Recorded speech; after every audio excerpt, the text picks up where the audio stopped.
আজ থেকে মাস 1.5 মাস পূর্বে আমাদের পশ্চিমবঙ্গ কলকাতায় আরজি কাণ্ডে যে মৌমিতাকে যেভাবে দর্শন করে হত্যা করা হয়েছে, উনি একজন শিক্ষিত ডাক্তার, মানুষের সেবা করে যাচ্ছেন, এত ভালো একজন মহিলা ছিলেন। তাই সেই মহিলাকে যারা দর্শন করে হত্যা করা হয়েছে, আমার বিশ্বাস নির্ভয়া কাণ্ডে যে 4 জনকে মৃত্যুদণ্ড দেওয়া হয়েছে, ঠিক তেমনি ভাবে আরজি কাণ্ডে মৌমিতাকে যারা দর্শন করে হত্যা করেছে তাদেরকে এইভাবে ফাঁসিতে ঝুলানো হয়। ঠিক না? যার জন্য যদি এইভাবে আমাদের ভারতবর্ষে যদি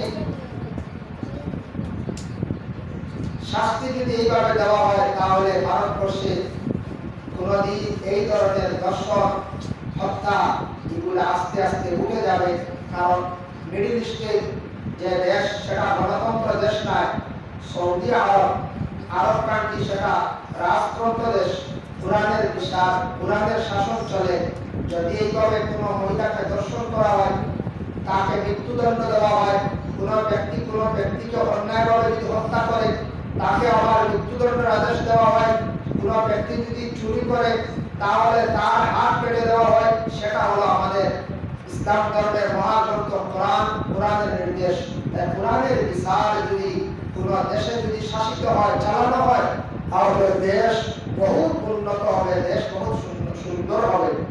তামিলনাড়ু তিরতানি গ্রামে এক ব্রাহ্মণ পরিবারে সর্বপল্লী রাধাকৃষ্ণন নামক যে ব্যক্তি, উনি জন্মগ্রহণ করেছিলেন। তাই সর্বপল্লী কেন বলা হয়? সর্বপল্লী আগে যে রাধাকৃষ্ণন যে ব্যক্তি, যে শিক্ষক,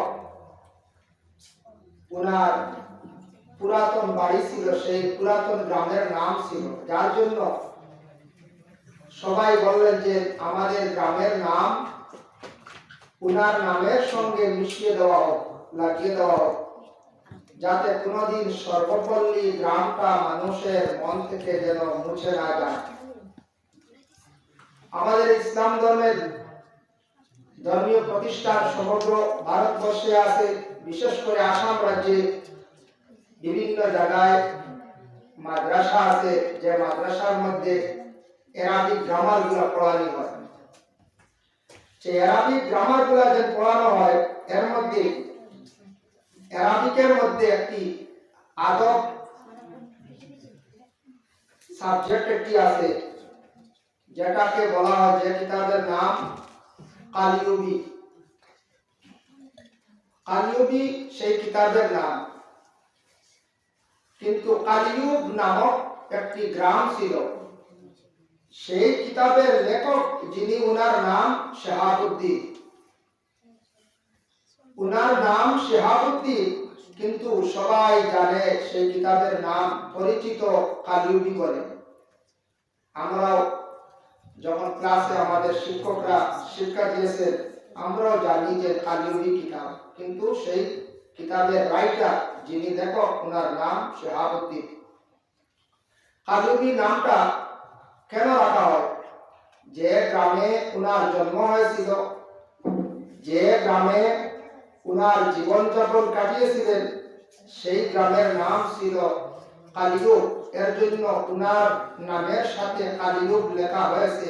আজ অবধি সেই কালিউব গ্রামটা সুপরিচিত, यहाँ तक के कियामतेर आग पर्यন্ত সেই নাম কোনদিন মিটবে না ইনশাআল্লাহ। তাই সর্বপল্লী রাধাকৃষ্ণন যিনি, ওনার নাম আমার জানা যতটুকু রাধাকৃষ্ণন, কিন্তু সর্বপল্লী গ্রামের নামটা লাগিয়ে দেওয়া হয়েছে। চিরজীবন সেই নামটা থাকবে, কোনদিন মিটবে না। যতদিন সেই পৃথিবী দুনিয়ার জমিনত জীবিত থাকবে, কায়েম থাকবে, ততদিন সেই সর্বপল্লী রাধাকৃষ্ণন নামক যে ব্যক্তি, সেই ব্যক্তির নাম থাকবে, ওনার সঙ্গে এই গ্রামের নামও থাকবে। সর্বপল্লী রাধাকৃষ্ণন যে ব্যক্তি, ব্রাহ্মণ পরিবারে ওনার জন্ম হয়, কিন্তু অর্থনৈতিক দিক বড় দুর্বল, বড় গরিব ফ্যামিলির পরিবারের লোক ছিলেন। উনার পিতার নাম ছিল সর্বপল্লী বীরাস্বামী, উনার মায়ের নাম ছিল সীতাম্মা। উনি তামিলনাড়ুতে জন্মগ্রহণ করেছেন। তামিলনাড়ু আমাদের ভারতবর্ষে একটি রাজ্য, যে রাজ্যের ভাষাটা হলো তামিল। তামিল ভাষা আমাদের আসাম রাজ্যের কিছু সংখ্যক যুবক ছেলেরা সেই তামিলে যায় বিভিন্ন ব্যবসা নিয়ে, বিভিন্ন কাজকর্ম নিয়ে, বিভিন্ন কোম্পানিতে কাজ করছেন। তামিল ভাষাটা এমন খারাপ ভাষা নয়, বহুত সুন্দর একটি ভাষা। আমাদের জন্য সেই ভাষাটা খুবই কঠিন বোঝা যাচ্ছে, যার জন্য বিশেষ করিয়া সেই তামিলনাড়ুর যে গ্রাম, এই গ্রামে প্রথম উনি পড়াশোনা করেছেন। সর্বপ্রথম একটি পাঠশালা, ছোট্ট একটি স্কুলে উনি পড়াশোনা করেছেন। সর্বপল্লী রাধাকৃষ্ণন যে শিক্ষক, যে ব্যক্তি উনার জীবনে ক্লাসে কোনোদিন 2 নম্বর 3 নম্বর হয়নি, উনার জীবনে সব ক্লাসে ফার্স্ট নাম্বার 1 পেয়ে যাচ্ছে। যার জন্য বিশেষ করিয়া সর্বপল্লী রাধাকৃষ্ণন সেই সমগ্র ভারতবর্ষের শিক্ষার জগৎ নিয়ে এত সুন্দর একটি সিলেবাস, এত সুন্দর একটি সিস্টেম তৈরি করে যাচ্ছেন, যার জন্য সেই ভারতবর্ষে সর্বপল্লী রাধাকৃষ্ণন যে 5 সেপ্টেম্বর জন্মগ্রহণ করেছিলেন, সেই দিনটাকে ভারতবর্ষে জাতীয় দিন, শিক্ষা দিবস হিসাবে পালিত করা হয়। শিক্ষা হচ্ছে মানুষের জাতির মেরুদণ্ড। শিক্ষা যদি মানুষ অর্জন করে না, তাহলে মানুষ পশুর মতো, হায়াওয়ানের মতো মানুষের জীবনযাপন চালিয়ে যাবে। তাই শিক্ষা আমরা অর্জন করা আমাদের জন্য অত্যন্ত দরকার। তাই শিক্ষার দিকে আমরা পিছিয়ে আছি, আমরা শিক্ষার দিকে একটু অগ্রসর হতাম। অতএব বিশেষ করে ইসলামিক শিক্ষা যেটা আছে, এটা আমরা ইসলাম ধর্মাবলম্বী মানুষ যারা আছি আমাদের জন্য অত্যন্ত জরুরি। আমাদের নবী, বিশ্ব নবী জনাব মুহাম্মদুর রাসূলুল্লাহ সাল্লাল্লাহু আলাইহি ওয়াসাল্লাম, যিনি এই পৃথিবীর জমিনে আসার পর আমাদের নবী বলেছেন, বুইস্তু মুআল্লিমান, আমি শিক্ষকের শিক্ষক হয়ে সেই দুনিয়ার জমিনে এসেছি। আমাকে কেবল শিক্ষা দেওয়ার প্রয়োজন হয় নাই।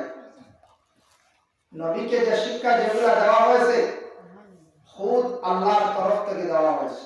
বলেন সুবহানাল্লাহ। তাই বিশ্ব নবীর জীবন আদর্শের প্রতি একটু লক্ষ্য করেন। আজ গোটা পৃথিবীর মধ্যে বিভিন্ন ধর্মের মানুষ, বিভিন্ন জাতি, বিভিন্ন গোষ্ঠী মানুষ বসবাস করতেছে, কিন্তু আমাদের এই ভারতবর্ষ যে দেশ, গণতন্ত্র দেশ, অন্যান্য দেশের তুলনায় এই দেশটা অতুলনীয়।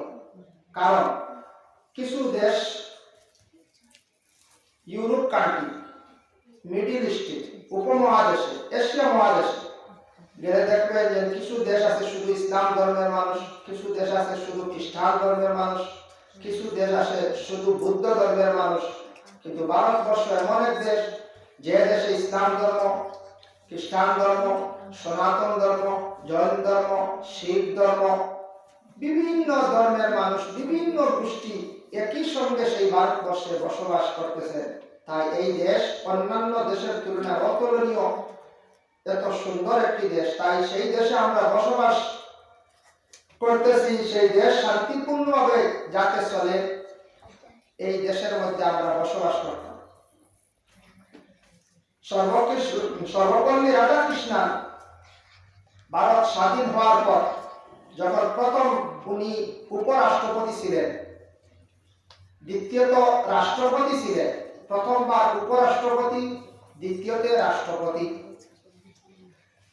বর্তমান সময়ে আমাদের ভারতবর্ষে রাষ্ট্রপতি যিনি আছেন, ওনার নাম দ্রৌপদী মুর্মু। রাষ্ট্রপতি যিনি, এত বড় যে যদি কোনো ব্যক্তি ভারতের আইনত সে দণ্ডনীয় হয়, যদি কোনো ব্যক্তি ভারতবর্ষে আদালত উনাকে মৃত্যুদণ্ডের আদেশ দিয়েছে, তাই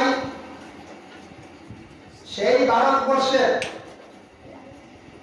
দোষী যে ব্যক্তি, সেই ব্যক্তি কি করবে? প্রথম হাইকোর্টে আপিল করবে, বলে আমাকে মুক্তি দেওয়া হবে। হাইকোর্ট যখন সেটা খারিজ করবে, যাবে সুপ্রিম কোর্ট। সুপ্রিম কোর্ট সেটা আবার খারিজ করে দিয়েছে। তারপর সর্বশেষ কি আছে? সর্বশেষে রাষ্ট্রপতির কাছে ভিক্ষা, প্রাণ ভিক্ষা চাওয়ার সেই সুযোগ রয়েছে। আজ থেকে 3 বছর পূর্বে আমাদের ভারতবর্ষের নির্ভয়া কাণ্ডে 4 জন ব্যক্তিকে একই সঙ্গে মৃত্যুদণ্ড দেওয়া হয়েছে।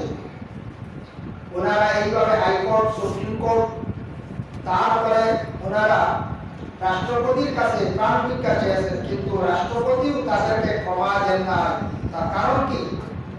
যে নির্ভয়া মহিলা, যে মহিলাকে প্রথমে ধর্ষণ করা হয়েছে, তারপর হত্যা করা হয়েছে, এর জন্য রাষ্ট্রপতি ক্ষমা দেন নাই। সর্বশেষে 4 জনকে একই সঙ্গে ভারতের তিহার জেলখানার মধ্যে তাদেরকে মৃত্যুদণ্ড দেওয়া হয়েছে, ফাঁসিতে ঝুলানো হয়েছে। আজ থেকে 1.5 মাস পূর্বে আমাদের পশ্চিমবঙ্গ কলিকাতায় আরজি কাণ্ডে যে মৌমিতাকে যেভাবে ধর্ষণ করে হত্যা করা হয়েছে,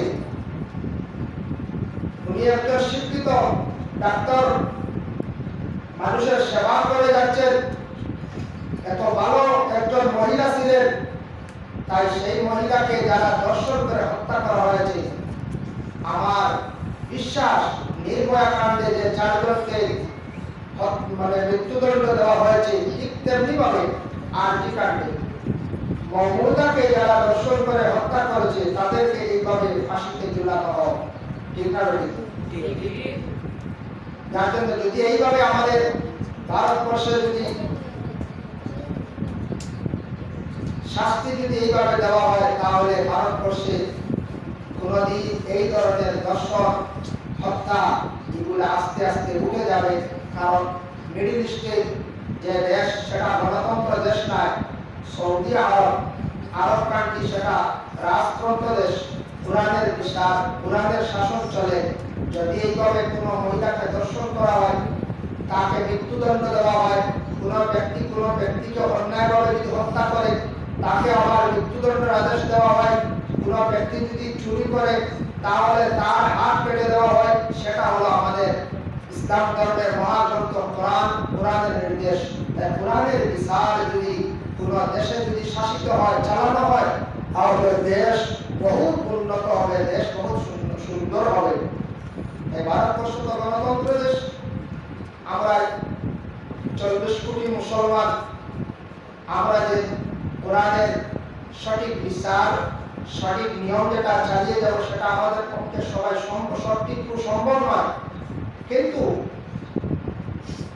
কোরআনের যে বাণী, কোরআনের যে আদেশ, এগুলো আমরা অবশ্যই মেনে নিতে পারি। কোরআনের আদেশ করবে আমরা আজ ভারতবর্ষে চলতে আসি। ইনশাআল্লাহ যদি আমরা কোরআন মাফিক যদি আমরা সুন্দরভাবে চলি, জীবনযাপন পরিচালিত করতে পারি, তাহলে আজকে আমরা আমাদের জীবন সুন্দর হবে। নবীজির জীবন আদর্শের প্রতি তাকান, নবীজির জীবনটা কিভাবে কাটিয়েছেন, সাহাবীরা কিভাবে নবীজির সঙ্গে সময় দিয়েছেন, সাহাবীরা কিভাবে নবীজির কথা, চলা, চরিত্র দেখে সম্পূর্ণ অবিকুল নকল করে নিয়েছেন। তাই এইভাবে আমরা নবীজির জীবন আদর্শ যেগুলো আছে, সুন্নত মোতাবিক চলতাম। শিক্ষা জগৎকে আমরা একটু বেশি গুরুত্ব দিতাম। মানুষ শিক্ষার দিকে যদি অগ্রসর হয়, শিক্ষায় মানুষের জীবন পরিবর্তন করে, শিক্ষায় মানুষের জীবন উন্নত করে। শিক্ষা এমন এক জিনিস যেটাকে কোনো মানুষ ছিনিয়ে নিতে পারে না। মানুষ যদিও মারা যায়, তাহলে তার শিক্ষার স্মৃতিগুলা সারা জীবন পৃথিবীর জমিনে থাকে। আজকে সর্বপল্লী রাধাকৃষ্ণন যে ব্যক্তি ভারতবর্ষে শিক্ষার কাজ চালিয়ে গিয়েছিলেন, শিক্ষা কি জিনিস সেটা দেখে গিয়েছিলেন, যার জন্য আজকে সর্বপল্লী রাধাকৃষ্ণ ওনার জীবনটা ধন্য। আজ উনি এই পৃথিবী চলে যাওয়ার কয়েক বছর হয়ে গেল, কিন্তু মানুষ এখনো ভুলে নাই যে সর্বপল্লী রাধাকৃষ্ণ যে ব্যক্তি, ওনার দিন আজ অবধি পালন হতে যাচ্ছে।